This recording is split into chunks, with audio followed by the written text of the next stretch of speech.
Dalan Grundvig. This is my first time at the Slam. Welcome. This is my poem titled In the Morning, spelled M-O-U-R-N-I-N-G. They say God goes to bed at midnight, that nothing good can happen at 2 a.m., but I've been trying to sleep for hours, so hopefully he'll forgive me this time. It's been hours, but somehow I'm still choking on my roommate's Island Fresh Febreze, the kind he sprays every night to mask the smell he brings home with him from Chick-fil-A. I've long since decided that I need to put away my watch. The incessant sound of fancy hands on my desk doesn't help me fall asleep. But I'm too tired to smother it inside my dresser. I wonder if I should do something, but the only thing there is to do at 2 a.m. is to get up and get a snack, and put back those pounds I was so proud of losing, so I stay in bed. I stay thinking that the things that matter most could never take care of themselves in the way that sleep comes on its own. I'm stuck in the early hours of the morning, wanting time to think, but knowing I need sleep to live.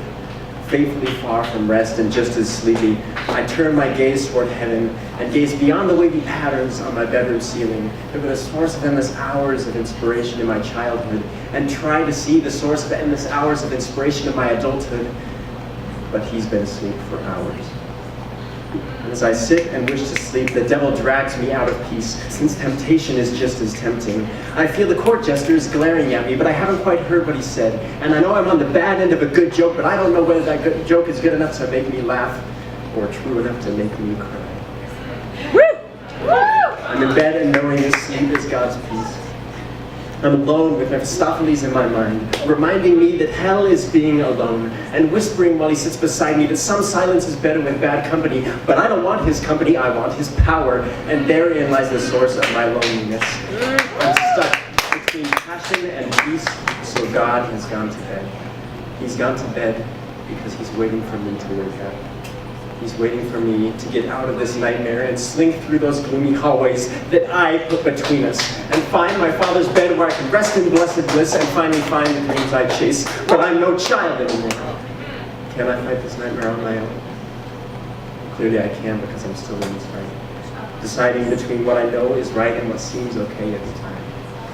Mephistopheles knows separation from God is the source of endless sorrow, so why do I listen to his subtle words when I know that in the end, falling away from God is all my fault? You see, the thing with being awake at night is that you can't escape the dark. I can grope through the gloomy hallways of the past that I've kept quiet, or I can close my eyes and stare endlessly at the back of my soul. I can look at those whitewashed walls as long as I like, but as long as my eyes are open, I'm not breathing. Now I'm back to being alone. Muscles taut in a tired way that makes me toss and twist the quote my grandma made for me when I was 7 and slept so soundly.